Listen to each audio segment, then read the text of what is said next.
Hello, fourth year students.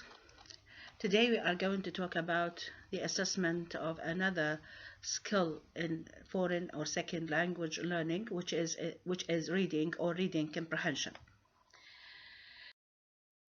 In fact, reading and listening are said to be complicated skills, because especially in testing. That's because the teacher is often unable to see what is going on in the mind of his or her students when they are listening or reading. That's why they are called what they are called invisible skills. So testing reading and listening can be done throughout a number of sub-skills involved in these two skills. If we talk about reading, we can see that there are two types of sub-skills that can be involved in this reading, and they are the major skills, or they are called the top-down skills, or the minor skills, or they are called the bottom-up ones. If we start with the top-down reading skills or the major skills, we can see that from these points that they are mainly concerned with the general comprehension of the passage or the text the students are supposed to read. So here, with the top-down skills or the major skills of reading, we are talking about understanding the main ideas of the text, the supporting details, the author's argument or purpose, the relationship between paragraphs, the gist, okay, the organization of the passage, and sometimes we may present the students with non-linear text. What is meant by non-linear text here? The text, they are not going to be in the form of words or sentences, but they are going to be in forms of charts, tables, or graphs. And the students here, they have to be they have to be able to read these tables, okay, and answer certain questions about them. So as you see here, these are what the top-down skills of the reading or reading comprehension, in which we start from the top. We are starting from the process of comprehending or understanding the passage. The main idea, as we said, the how to make inferences about the implied and the general, the implied meaning or the implied information or the stated information, and so on. The bottom-up reading skills, here we are going to start from the smallest units of language, and we know that the smallest units of language starts with what? With the words, sentences, okay? And sentences, when we are talking about words and sentences, this means we are talking about what? Vocabulary and syntax, these components of language. So when we talk about understanding or recognition of these things or these items, these components of language, we are talking about what? The bottom-up reading skills. So we start understanding the text from the smallest parts of the text, the smallest parts of language or components of language, until we arrive at what? The higher level, which is comprehension. So within the bottom-up reading skills, as you see, we can see that these skills include understanding at the sentence level. And here we are mentioning, we are referring to what? Vocabulary, syntax, or cohesive devices. Understanding at inter-sentence level, the connection, what connects sentences with each other to form larger context. Such as pronoun reference or discourse markers. Understanding components of nonlinear text. Again, we are talking about nonlinear text. Sometimes the students are presented with what? As we said, with pictures, with tables, with charts, with the graphs, and they are supposed to be able to read them. So what are the components that can make students understand, of these texts, that can make students or help students understand them? So these are what the bottom-up reading skills. So throughout these two types of skills, the teacher of a foreign language is able to test or to assess the reading or the reading comprehension of his or her students. If we come now to the formats, to the types of questions that the teacher can use or can include in his exam or in his test on reading, we can see that Brown, H.D. Brown, Howard Douglas Brown, in his book Principles of Foreign Language Assessment, he is starting specifying for us the formats that can be used in a reading test, okay, or in assessing reading from the beginners, from the beginning levels, from the children, from the applicants or from the candidates who are learning the foreign language for the first time. So he said or that in order or with those levels of learners, as we said, if we are talking about children or we are talking about beginners who are learning the foreign language for the first time, we have to start with simple, okay, forms of questions. The questions or the formats that depend mainly on recognizing, okay, recognizing letters and words. Like what? For example, reading aloud. Okay, this is a question. Okay, this is one of the questions, one of the test formats that you can use with children or with beginners. Here, the test taker sees separate letters, words, and or short sentences.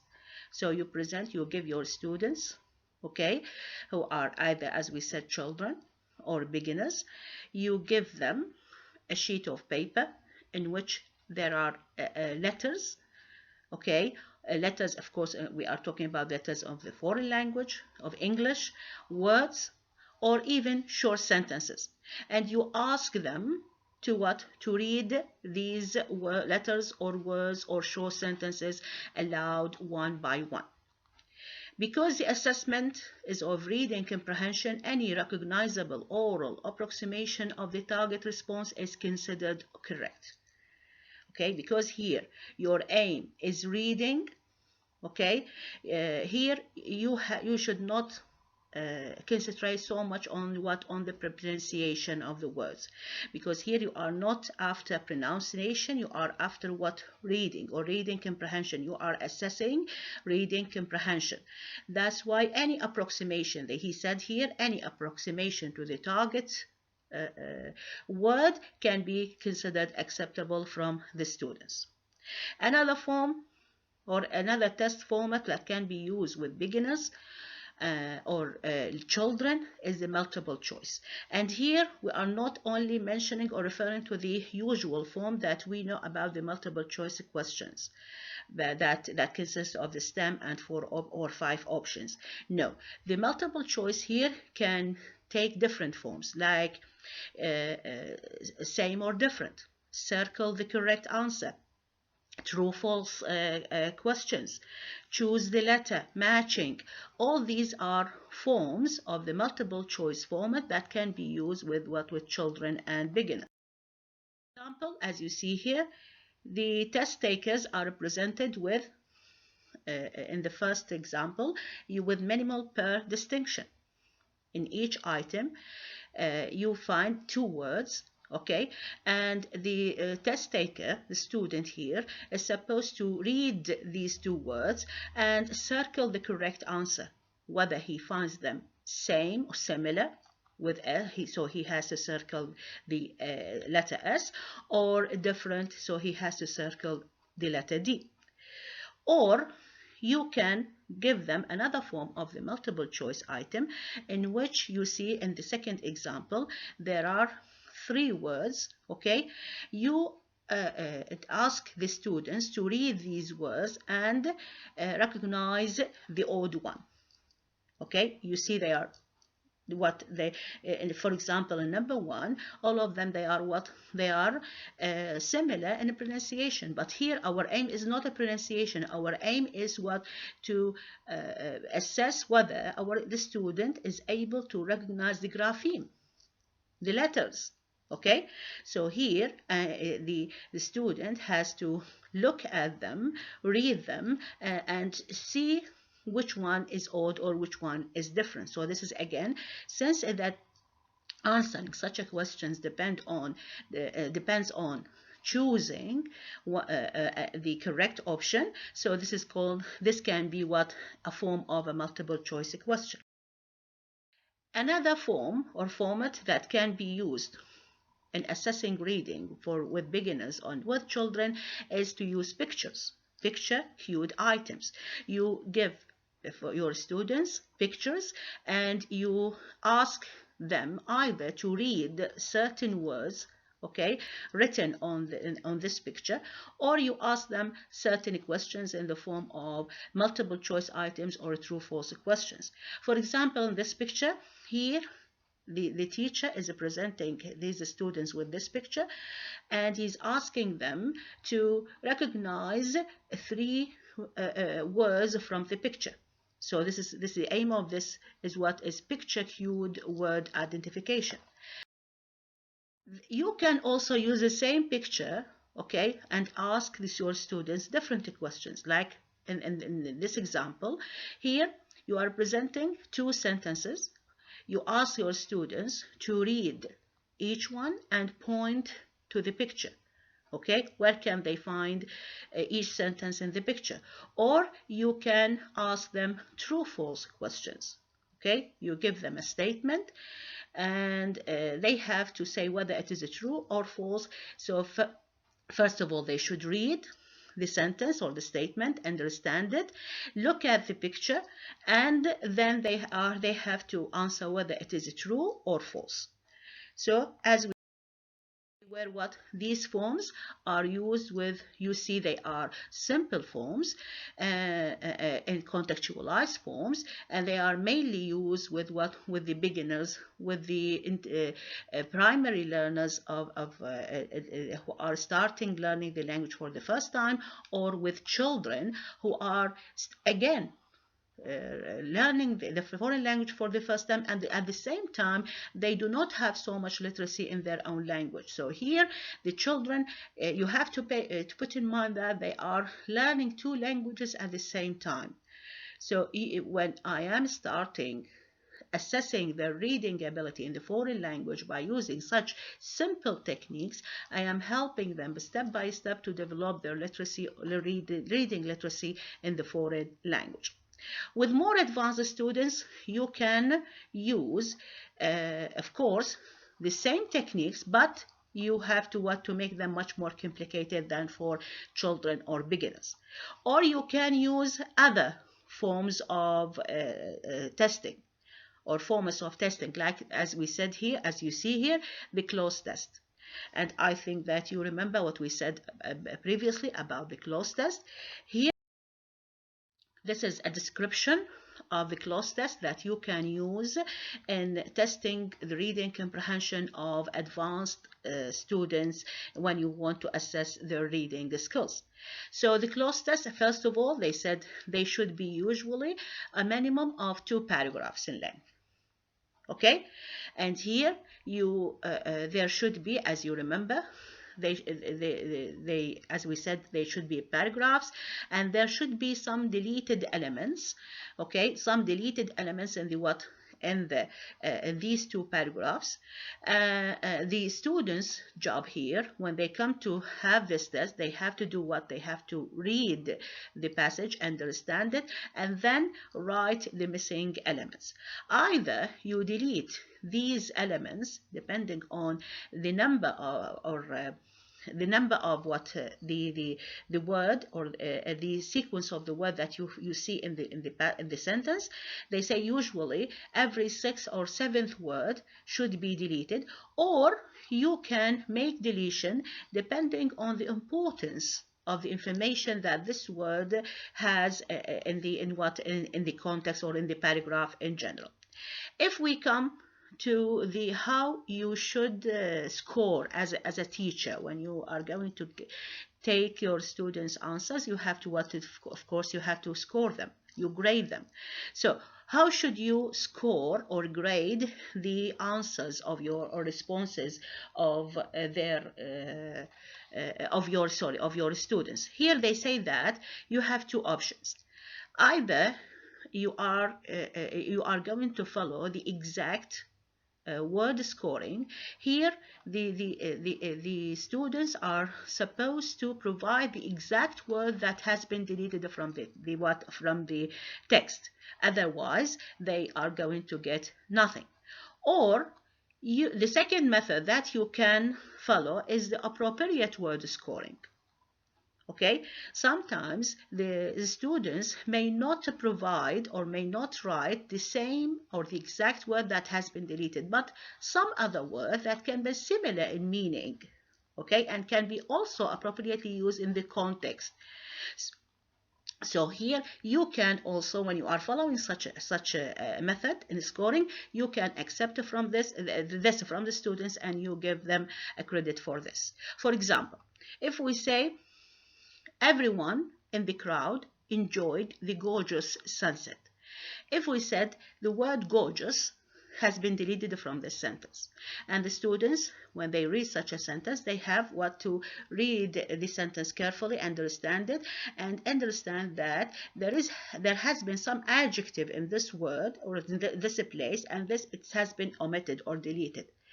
So if they are going to provide the word gorgeous as it is, okay, and you credit them for this, so you are following what the exact word scoring.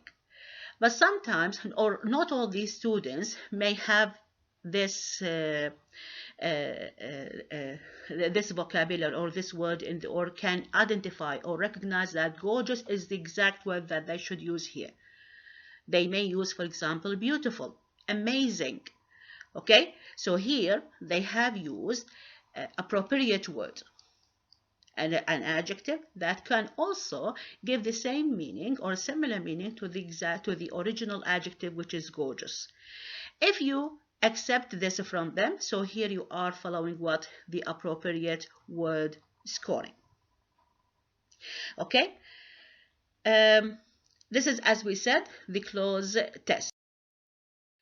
The most common format that is used in testing reading comprehension is the reading comprehension passages, in which the teacher is presenting his students or her students with a passage that students should read, understand, and then they are going to find below or under the passage a number of questions related to this passage. As you see here in this example, there is a text, okay, and under the text there are a number of questions, and these questions, they can be in different forms, in the form of what? Multiple choice questions, true false questions, filling gaps, short answers, sequencing questions. Okay, the most important when you make questions, okay, about a passage that your students are supposed to read and understand, these questions should test everything. Okay, remember we said, or we referred at the beginning of this video, we refer to the two types of skills that are subsumed within reading skill. The top down and the bottom up skills. So here, when you make questions about a passage, you have to put in mind that these questions should be or should cover all these skills, whether they are the top down, we are talking about comprehension, or the bottom up skills, we are talking about grammar and vocabulary. So you see here, in these questions, you should ask about the main idea, the meanings of vocabulary, Okay, whether they are simple vocabulary or idiomatic vocabulary, or you have to ask them about grammatical features. You have to ask them about supporting main details and supporting details. You have to ask them about their inference, what have they understood from the passage, okay, and so on. This is another type of a question, as you see, which is called what a short answer question, which comes in the form of a WH question. The students, again, after reading the passage and understand it, they have to answer this question, which comes in the form of a WH question, by using short answers. Another type of a question is sequencing task. Sequencing task, which means that you are going to give them sentences, and they have to arrange these sentences according to the order that they have understood from the passage that they have read. So, but before you make the reading comprehension test, okay, which depends on a comprehension passage, you have to put in mind certain points. One of them is that, or one of these points is related to what is selecting the passage. Selecting the passage is the first step that you have to do, and you have to remember that you should or you have different sources from which you can select the reading test or text for your students to assess their reading. Either these texts can be purpose written, okay, they can be written for the purpose of testing or assessing reading, and here you can find them in certain books about testing reading comprehension. Or you can take them from authentic material, from real material that can be found in the real life of your students, like newspapers, magazines, brochures, instruction guide, advertisement, any suitable source for real text. Okay, websites, but remember, they should be suitable for your students, for their linguistic level, for language background, and for their knowledge background. Or they can be adapted. What does mean adapted? You take them from books and you simplify them. You shorten them, you summarize them. If it is a long test, you make it short. If it has difficult words that are not suitable for the level of your students, or you believe that your students will not be able to understand them, you change them, you simplify them. Okay, so these are the sources from which you can select the reading comprehension passage, assessing reading. There are certain conditions, features that should be available in these reading passages. Reading tests include both prose passages and non-linear text. Which means that either they can be prose passages that are written in the form of words and sentences, okay, paragraphs, or they can be non-linear. As you remember, when we said the non-linear text means the text that come in the form of pictures, tables, graphs, timetables, and so on, schedules, diagrams. Okay, reading tests also should be, as we said, suitable to the test takers' linguistic and background knowledge. So you should not give them a passage about something that they do not know anything about. Or it should not, the language, okay, the grammatical features and the vocabulary items found in this passage are not familiar, okay, to the students. So how could you use it in assessing reading? Is it clear? Reading text should not deal with controversial or biased materials such as religion or domestic and international disputes, okay? Because these subjects may upset students and affect the test reliability results. Reading text should not deal with taboo subjects that are not ethically suitable for the culture of your students, and should not also include taboo words. Okay, so you have to put in mind these criteria when choosing a suitable text to be included, or a passage to be included in your assessing reading exam. As for the questions that follow the passage, you should make sure, again, of certain things. Like what? The question should be written at a slightly lower level than the reading passage. The language, or the way that you are going to form your questions, should be simple, easy to understand than the language of the passage itself, because you are after what?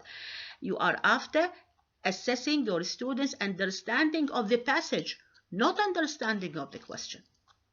Okay? Number 2, questions should be in the same order as the material in the passage itself. So when you are asking about certain information in the passage, you have to make these questions, okay, be ordered in the same way the information or the pieces of information you are asking about are ordered where in the passage. So you should not make, for example, if you are making a WH question, for example, number one should not be about the information that the students can find in the beginning of the passage, while number 2 about another piece of information that can be in the middle or at the end of the passage. Okay, here you are making their task of responding to the passage more difficult. Okay, if you are using more than one form of a question, for example, you are using two formats of a question to ask about the passage, a multiple choice question and a true false question. Here you have to balance, okay, between the number of pieces of information that you are asking about between these two questions. And remember that you should not repeat asking about the same information in the two questions. Okay? Number 3, rephrase material or use synonyms in the questions and do not take things directly from the text. Because here you are helping your students and only to copy things from the passage. But when you are rephrasing or making a paraphrase for the information that you find in the text, okay, you make them simpler, as we said in the question. Here you are increasing the vocabulary, okay, of your students, and at the same time you are really assessing their comprehension. What are the formats, as we said, that we can use to test reading comprehension by using reading comprehension passages? We said that we can use multiple choice formats, and the multiple choice format can be used to ask about the main idea, the supporting detail, the discourse markers, pronoun reference, even about grammatical features, vocabulary meaning. Okay, you can also use true, false, or not given format. Here we are not giving them true, false only. We are giving them, in fact, 3 options: true, false, not given, in order to assess their comprehension, whether the statement that I am giving them, is it true or false, or it is not stated in the passage. Okay, remember that when you give the not given option, this means that the student should have the ability to go back again to the text in order to make sure whether the statement or the information in this statement is given or not given. Okay, so this means that the passage should be available for the students during the whole exam. Phrase all statements affirmatively. When you make statements in the true false questions, they should not be they should not be negative. They should be positive in order not to raise the difficulty level of the answers. Also, you should not use expressions like always or never if they are not mentioned in the passage. Okay, because here the students are going to understand that you are telling them that the correct answer is to be false. Provide answers for students to mark instead of expecting them to write in letters. So when you make a true false question, write for them the options. Is it true or false? Do not expect from your students to write okay, the initials of the word true and words true and false, because sometimes it is difficult to recognize whether it is true or false. Another format of questions that can be used with the reading comprehension passages is with the short answer format, just like the gap filling and the WH questions. And these formats, they focus on details, okay, but at the same time they can be also used to assess reading, such as adjusting a title for the passage or the nonlinear text, or checking the students' understanding of the main idea.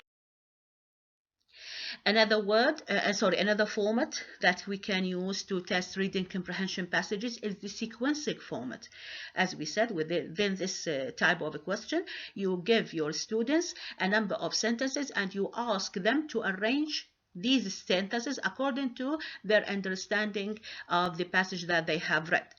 Such a question is mainly used with when the text that you give your students comes in a form of a narrative fiction, okay, it is a story, or when if the text is including steps of doing something, okay, or it includes some biographical or historical events. So if you have a text with one of these features, here you can use the sequencing format in your assessing and reading exam. But you remember that when you design these tasks, it is important to create logical linkages between each component so that it is clear how they fit together. So you have to write the sentences in your question clearly. Okay, they should start with logical connectors in order to make it. We cannot say that easily, but they can help the students understand which one comes before the other or which one comes after the other. You can do this by repeating, as we said, certain keywords, okay, like after, before, later, first, second, next, okay, or by repeating names, for example, by using chronological sequence, okay, time order, or by using logical. Another format that you can use to test reading comprehension passages, and here we are talking about the more advanced students. You can ask your students to make a summary, either of the whole passage or of a certain part, a paragraph of the passage. So as you see here in this question, the teacher is asking his students to write a summary of the text. He said your summary should be about, for example, one paragraph, okay, in length, and should include your understanding of the main idea and supporting ideas. So here, the teacher is asking his students to read the passage, understand it, and write a summary for all the paragraph in one, for all the passage, in one paragraph that mainly contains the main idea and the supporting details.